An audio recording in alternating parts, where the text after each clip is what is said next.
ተጠባባቂ ነው፣ ጻድቅ ነው፣ በትጋት ነው። ከመሰዊያው አጠገብ አይጠፋም፣ ከጸሎት አይጠፋም፣ በመንፈስ ከሚሆን ምሪት አይጠፋም። ትጉ ነው፣ በጣም ትጉ ነው። የሉቃስ ወንጌል ምዕራፍ 2 ከቁጥር 25 እስከ ቁጥር 40 ድረስ። ምናልባት ይህንን ታሪክ የምታገኙት በዚህ በሉቃስ ወንጌል ላይ ብቻ ነው። በተለይ ከስምዖን ጋር የተያያዘውን ታሪክ የምታገኙት በዚህ በሉቃስ ወንጌል ምዕራፍ 2 ላይ ብቻ ነው። በቤተ መቅደስ ውስጥ እድሜውን የጨረሰ አንድ ስምዖን የሚባል ሽማግሌ እድሜውን ጨርሷል። ቤተ መቅደስ ነው እድሜውን የጨረሰው። እሱና ከሱ በኋላ የተጠቀሰች ምናልባት ቅድም ሳነባት ከሰማችሁ ሐና የምትባል ሴት 80ዎች ውስጥ የገባ እድሜ ያላት ሴት ማለት ነው። እድሜያቸውን ሁሉ የጨረሱት እዛው ቤተ መቅደስ ውስጥ ነው። እና ይሄ ሰው በጣም አስደናቂ ሰው ነው። እንዳልኳችሁ ሉቃስ ወንጌል ላይ ብቻ ነው ያለው። ሌሎች ወንጌላት አላነሱትም። ለምን እንዳላነሱት አናቅም። ግን ሊነሳ በጣም ብዙ የሚችል አይነት ሰው ነው አይደል? በጣም ብዙ ሊነሳ የሚችል አይነት ሰው ነው። ስለ ሰውየው ሲነግረን ሉቃስ ምን ይለናል? ስምዖን የተባለው ሰው ይለና የመጀመሪያ የእስራኤልን መጽናናት ይጠባበቃል ይላል። ክብር ለኢየሱስ ይሁን። የእስራኤል መጽናናት ቀጥታ የሚያያዘው ከመሲሁ ጋር ነው። ከሌላ ነገር ጋር አያያዝም። እስራኤላዊን ሄደ ስለ መጽናናት ከጠየቀው በጦርነት ስለማሸነፍ አይነግርም። ስለ መሲያኒክ ነው መጽናናት። ኮንሶሌሽን ሁሌ ካወራ እስራኤላዊ የሚያወራል መሲያዊ ነው። ስለዚህ ይሄ ሰውዬ የእስራኤልን መጽናናት ይጠባበቃል። መሲ ይመጣል ብሎ እየተጠባበቀ ነው። አሁን ይሄ ስሙን አሁን የመጀመሪያው ነው የእስራኤል መጽናናት የሚለው ስሙን። ከምን አንጻር ሊመጣ ይችላል የእስራኤል መጽናናት? አሁን እኛ በስምዖን አውድ ገብተን ኢየሱስ የተወለደ ሰሞን ትዝ ይላችኋል። ከ8 ቀን በፊት እነዛ እረኞች አካባቢውን በሙሉ በወሬ አዳርሰውታል። የሰማይ መልአክ ተገልጦላቸው በግርግም የተወለደው ሕፃን ጋር ሄደው ያዩትን የሰሙትን አውርተዋል። እነዛ ኮከብ ቆጣሪዎቹ ማለት ነው። ወሬው ይሄ ሰውዬ ቤተ መቅደስ አካባቢ ስላለ ቤተ መቅደስ አካባቢ ወሬው እንግዳ አይደለም። ምክንያቱም ሄሮድስ የኢየሱስን መወለድ ሲሰማ ጠርቶ የጠየቃቸው ጸሐፍቶቹንና ፈሪሳውያንን ነው። በእርግጥ እናንተ የምትጠብቁት መሲህ ወይንም አዳኛችሁ የምትሉት ንጉሳችሁ የሚወለደው ሰሞኑ ነው እንዴ ብሎ ሲጠይቅ መጽሐፍ ከፍተው አይደለም የሚለው። በጣም እኮ ነው የሚገርሙት እኮ። መጽሐፍ ከፍተው ቀን ቆጥረው አዎ በዚህ ሰሞን ነው የሚወለዱ አሉት። ወሬው እነ ስምዖን ቤተ መቅደስ ስለሚኖሩ እዛ አካባቢ ተወርቷል። መሲህ ሳይሆን አይቀርም የተወለደው የሚል ወሬ አለ። የእስራኤል መጽናናትማ ሰሞኑን ነው ብሏል ሰውዬ። የእስራኤልን መጽናናት ይጠባበቃል። ንጉሥ አለ። ንጉሥ እያለ ነው ኢየሱስ የተወለደው። ያው ንጉሥ እያለ ነው እግዚአብሔር ንጉሥ ያመጣው በላዩ ላይ። እኔ ንጉሥ እያለው እንዴት ነው ንጉሥ የሚወለደው ነው ሰውየው ጥያቄው። ስምዖን ደግሞ ንጉሥ ነው አይደለም አይደል? መጽናናታችን ነው፣ ማረፋችን ነው፣ አሳራፊያችን ሊመጣ ነው ብሎ የእስራኤልን መጽናናት እግዚአብሔር ያሳይ። እንግዲህ ይጠባበቃል ማለት ኮንሸስ ነው ማለት ነው። ተኝቶ አያድርም ማለት ነው። ሁልጊዜ የሚያየውን ነገር በሙሉ ከምትጠብቀው ነገር አንጻር ነው የምታየው። አሁን ኢየሱስ ይመጣል ብሎ የሚያስብ ሰው አኗኗሩ ያስታውቃል። ከሚጠብቀው አንጻር ነው የሚኖረው። እርግጥ ብሎ አይቀመጥም። መሬትም ሲረግጥ በጣም አይረግጥም። ቀለል እያረገ ነው የሚረግጥ። ልሄድ እችላለሁ። የሚጠብቅ ሰው ሁሉ ነገር። ይሄ ሰውዬ ጠባቂ ነው። ቤተ መቅደስ መካከል ነው ኢየሱስ መጥቶ ያልተገኘው። የቤተ መቅደሱ ዋነኛ የእምነት መሪዎች ናቸው ኢየሱስን የሳቱት። ስለዚህ ሰውዬ በጥንቃቄ ነው የሚጠብቀው። ፈሪሳዊ መሆን ኢየሱስን እንድታገኘው አያረግም። ሰዱቃዊ ጸሐፍት መሆን ሕግን ማመሳከር እንድታገኘው አያረግም። ከስምዖን የተሻሉ ንጉሥ ሲፈልግ ጠርቶ የሚጠይቃቸው ኢቭን ሚስ አድርገውታል ኢየሱስን። ስለዚህ በጥንቃቄ ይጠብቀዋል። የእስራኤልን መጽናናት የሚጠባበቅ ሁሉን ነገሩን ትቶ የሚያስበው ስለ ኔሽን ነው። የኔሽን የሕዝብ መጽናናት ነው ልብ ውስጥ ያለው። የሱ ዕድሜስ ቸርች እየጸለየ ያልቃል። የሱ ዘመን ተንበርክኮ በእግዚአብሔር ፊት ይፈሳል። ለምን? የእስራኤልን መጽናናት እየተጠባበቀ ነው። ፐርሰናል የሆነ ነገሩን በሙሉ ሳክሪፋይ ያደርጋል። እግዚአብሔር እስራኤልን የሚያጽናናበት ጊዜ ደርሷል ብሎ የእስራኤልን መጽናናት ይጠብቃል። ሁለተኛው ምንድነው የሚለው? የእስራኤልን መጽናናት የሚጠባበቅ ብሎ ምንድነው የሚለው? ሁለተኛው ጻድቅና ትጉ። እግዚአብሔር እነዚህን ኳሊቲዎች ያፍስስ ለቤተ ክርስቲያን። ጻድቅ ነው። የሕይወት አቋም ነው ጽድቅ።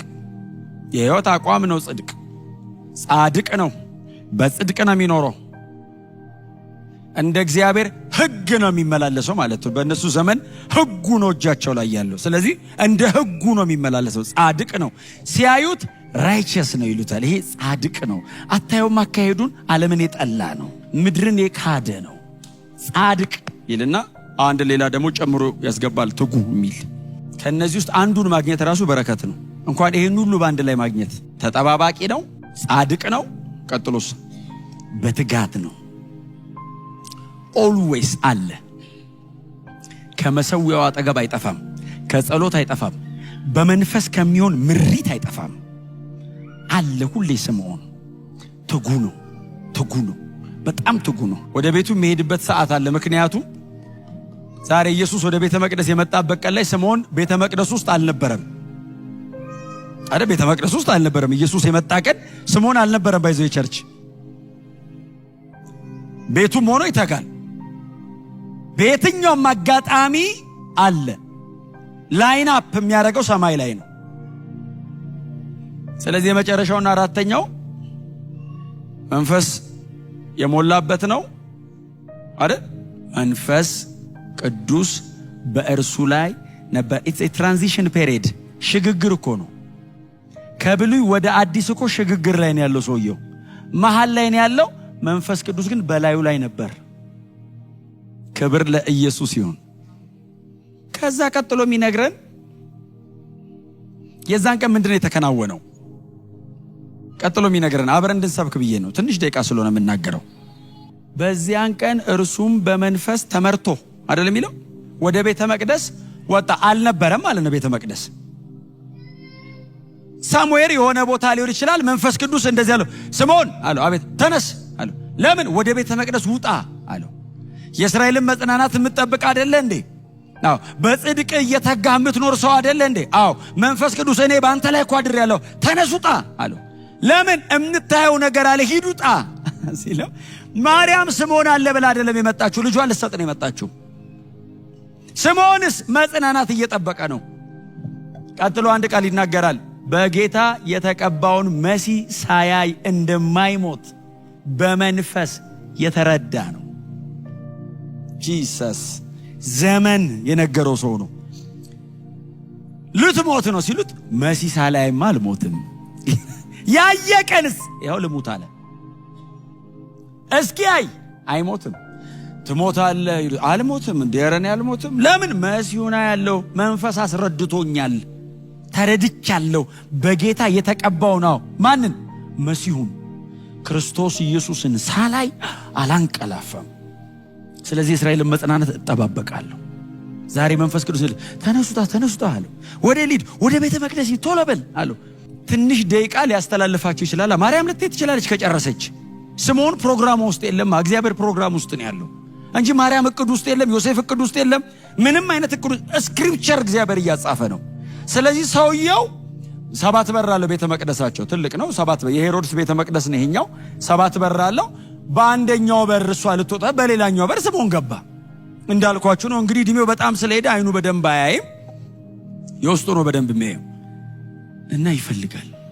ሲፈልግ አንዲት በጣም ወጣት ሴት ምናልባት እንግዲህ በጣም ትንሽ 20ዎቹ መጀመሪያ ላይ ከሆነችም ድንገት ምናልባት አንድ ሕፃን ልጅ አቅፋ ከቤተ መቅደስ ልትወጣ ስትል ሮጦ መጣ። ነይ አላት። አንቺ ልጅ ነይ። ሽማግሌ ነው እሷስ ልጅ ናት። ነይ አላት። አቤት ይሄን ብላቴና አምጪው አላት። እግዚአብሔር ይመስገን። መቼስ እንትን የዲቫይን አፖይንትመንት የመለኮት ሲሆን እንትኑ አምጪው አላት። ተቀበላት እና አቀፈው የሚል ቃል አለ አይደል? ተቀበላትና ኢየሱስን አቀፈው። ለዘላለም የሚያቅፈውን እድል አግኝቶ እሱ ዛሬ አቀፈው እና ተቀበላትና ብድግ አደረገው። አይኖቼ ለሰው ሁሉ የተዘጋጀውን ማዳንህን አይተዋልና። ባሪያን በሰላም አሰናብቶ ብቻ አይደለም የሚለው አይደል? ጌታ ሆይ ቃል በገባው መሰረት አሁን ባሪያን በሰላም ታሰናብተዋለህ። በሰላም እንደምታሰናብተኝ ቃል ገብተሃል። ምን አይነት ግለሰብ ነው በዚህ ሌቭል እየኖረ 5 ቁጥር ብቻ ነው ያለው? አንተ ምንም ሳይሰራ እኮ ዘው ብሎ ገብቶ እኮ 2 ምዕራፍ ይዞ እኮ ይሄዳል። ኢየሱስን አቅፎት አየውና አይኖቼ ለሰው ሁሉ የተዘጋጀውን መዳን አይተዋል አለና ባሪያን በሰላም አሰናብቶ ቃል በገባው መሰረት አለ። ከአብ ጋር ነው የሚያወራው። ቃል ገብተሃል። ልክ መሲሁን ሳቅፋው እንደምትወስደኝ ጮክ በልና እስቲ ኢየሱስ ይበቃኛል በሉ እስቲ። እኔ ቻሌንጅ ያደርገኛል በግሌ። ቃል ገብቶለታል እግዚአብሔር። ምን የሚል ቃል? አንተ ስንት ቃል እኮ ይገባል ለስሙ። ምንድነው ይገባለት? መሲሁን ሳታይ አትሞት ማለት ያየው ቀን በሰላም አሰናብተሃለሁ ብሎታል። እና ቃል በገባው መሰረት ባሪያን በሰላም ታሰናብቷል ብሎ የመጨረሻ ንግግሮቹን ተናገረ። ይሶይ የመጨረሻ። ከዛ በኋላ ስምዖን የሚባል ሰው የለም። ያው ምንም ጥያቄ የለው። ቃል ገብቶ እግዚአብሔር ደግሞ ቃሉን አያጥፍም፣ ወስዶታል። እግዚአብሔር ቃል ከገባ ያደርገዋል። ከዛ ማዳንን አይተዋል። ይህም ለሕዝብ ለአሕዛብ መገለጥ የሚሰጥ ብርሃን ለሕዝብም ለእስራኤል ክብር ነው አለው። ኢየሱስን ነው ብርሃንና ክብር ነው አለ። በቃ ጨለማውን የሚገፍ ብርሃን እሱ ነው፣ ለሕዝብ ለእስራኤል ደግሞ ክብር ነው አለ። ከዛ አባትና እናቱ ተገረሙ ይላል። ምን አይነት ልጅ ነው? ሳይወለድ መልአክ መጥቶ ሲያወራ፣ የተወለደ ቀን የሰማይ ሰራዊት ሰማይ ከፍተው ክብር በአርያም በምድር ደግሞ ለሰው ልጆች ደስታ ሲሉለት ከርመው፣ አሁን ደግሞ ይህንን የሚያክል በጣም ረጅም ዘመን ሲጾም ሲጸልይ የከረመ የተከበረ ደግሞ ትልቅ የእምነት አባት ደግሞ መጥቶ ብርሃንና ክብር ነው አለው። እንዴት አይነት ልጅ ነው ብላ ለማርያም መልሶ ሰጣት። ነገሩን በልቦ ያዘች የሚል ብዙ ቦታ አለ። ብዙ ነገር ነው በልቦ ያስያዛት። ኢየሱስ አይነት ልጅ ወልዳ እና ተቀብላም ቢና ተገረሙ ይላል። እንዴት ያለ የ8 ቀን ሕፃን እኮ ነው። እንዴት ያለ ብላቴና ነው። ሲያድግ ምንድን ነው የሚሆነው? ክሮስ ምናምን ገና ነው። ክሮስን ግን ነገራት። ኢየሱስ ሲሰቀል የምትሰቃየውን ሲቃይ ግን ነገራት አይደል? ቃል በቃል እኮ እሱን እኮ ነው ያላት። ቁጥር 35 ላይ የብዙዎች የልብ ሐሳብ እንዲገለጥ ነው ብሎ የአንቺም ነፍስ ደግሞ በሰይፍ ይወጋል ማለት እኮ ልጇ ኢየሱስ ክርስቶስ መስቀል ላይ ሞተ። ፊት ለፊቱ ነበረች፣ እያየችው ነው። በኢየሱስ ምክንያት ያለፈችው መንገድ አይደለም። በክርስቶስ ኢየሱስ ምክንያት እርሱ የአባቱን ፈቃድ ብቻ ነው የሚያደርገው። የሚመርጠው መንገድ፣ የሚሄደው እርምጃ፣ የሚገባበት ክራውድ ገዳዮቹ መሃል ይቆማል። ሲመከርበት ትሰማለ። ከዛ ደግሞ ይመጣሉ እሷና ደግሞ ልጆች ምናምን አንድ ላይ ይመጡና ደጁ ቆመው ያስጠሩታል። እናትና ወንድሞች ይፈልጓል ሲሉት እኔ እናትና ወንድሞቼ እግዚአብሔርን ፈቃድ ምናምን ቃል ሰምተው የሚያደርጉ ናቸው ብሎ እርፍ። ነፍስ ከሥጋ እያላቀቀ ነው የሚያውልህ። ነፍስሽ በሰይፍ ይወጋል አላት። አንዳንዴ በጣም ብዙ ጊዜ መልእክት ሲነገረን አሜን ለምንም አሜን በሉ፣ ምንም ጥያቄ የለውም አሜን በሉ። ግን እንትን አለው አይደል? ሁሌ የምትፈልጉት ነገር ወጋ አለው፣ ከጀርባው ወጋ አለው። አሁን በአንቺ በኩል መሲህ ይመጣል ሲባል አሁን ማን ነው? አሜን ብቻ አይደለም እኮ የምንለው፣ እንዲያደርገው ነው ቀጥሎ ጾም ጸሎት የምንይዘው። መሲሁ ከመጣ በኋላ ግን ይዞት የሚመጣውስ ነገር ማርያም የምታልፈው መንገድ። ለምሳሌ ንጉሥ አንግስልን አሉት። ብድግ ብሎ መጥተው ሳሙኤልን ንጉሥ ካልነገሰልን አሉት። አረ አምላካችሁ እግዚአብሔር ንጉሳችሁ ነው አላቸው። አረ እኛ እንደ አሕዛብ በፊታችን የሚሄድ ንጉሥ ነው የምንፈልገው ሲሉት እግዚአብሔር መጣና እንደዚህ አለ፣ አንግስላቸው። አንተን አለ እኔን ነው በቃ ያልፈለጉኝ። ያው አንተም አለ አንግስላቸው፣ ግን ንጉሱ ወግ አለው በላቸው። ወግ አለው ንጉሱ። ንጉሥ አንግሰ ወግ እምቢ በላ አይሆንም። ምንድነው ወጉ ሲል ወንድ ልጆቻችሁን ሰረገላ ጎታይ፣ ሴት ልጆቻችሁን ሽቶ ቀማሚ ያደርጋል። ልጄን አልሰጥም አትልም። ንጉሥ አንግሰ ነው ይወስድባል በግድ ገንጥሎ ከእጅ ላይ። የምንፈልገው ነገር ሁሌ እግዚአብሔር ወደ ህይወታችሁ የሚያመጣው ነገር ሁሌ ቀጥሎ የሚመጣ ነገር አለው። ማርያም ጸልያ አይደለም አይደል የተቀበለችው? መርጦ ነው የሰጣት። ከመካከል አውጥቶ ነው የሰጣት። ከሰጣት በኋላ ግን የምታልፈው መንገድ፣ የምትሄደው መንገድ በጣም ቀላል አልነበረም። ክብር ለኢየሱስ ይሁን። ወዳጆች ሆይ የምንጠብቀው ጌታ ከፊታችን አለ። የምንጠብቀው መሲህ ከፊታችን አለ። ጨርሶ በአባቱ ቀኝ የተቀመጠ ንጉሥ አለን። ልዑል ነው፣ ንጉሥ ነው። በጣም በቅርብ ይመለሳል። በጣም እንደ ስምዖን ነቅተን እንጠብቅ። በጣም አሁን የሚወለድ ኢየሱስ የለም። አሁን በዚህ አይነት መንገድ ወደ ምድር የሚመጣ አዳኝም መሲም የለንም። አንዴ ሆኗል። ከዚህ በኋላ ተመልሶ የሚመጣው በክብር ነው። እያስፈራ ነው የሚመጣው፣ እያስደነገጠ ነው የሚመጣው። ለኛ ለምናምን ደግሞ በተስፋ ነው የሚመጣው፣ በብዙ ሐሴት ነው የሚመጣው። ነቅታችሁ ጠብቁ። ነቅተን እንጠብቅ። በጣም ንቁ ይሁን መንፈሳችሁ። በጣም ብዙ የምታልፉት የተለያየ አይነት ከፍታ ዝቅታ፣ አፕስ ኤንድ ዳውንስ እንዳለ አውቃለሁ። ምንም ጥያቄ የለውም። እዚህ ሀገር ስለሆነ አብረን የምንኖረው እንደ አገር ብቻ ሳይሆን ደግሞ በግላችሁ በጣም ብዙ ቻሌንጅ ውስጥ እንደምታልፉ ተስፋ አደርጋለሁ። በምንም ነገር ውስጥ ብታልፉ ግን ኢየሱስን ከመጠበቅ አይናችሁን እንዳይሰብር። ምንም ነገር ያልፋል፣ ምንም ነገር ይሻራል። ሰማይና ምድርም ያልፋሉ፣ እንኳን እኔ የማልፍበት ጉዳይ። ታሪክ ይዘጋል። ለሁሉም ነገር እግዚአብሔር 4 ነጥብ አለው።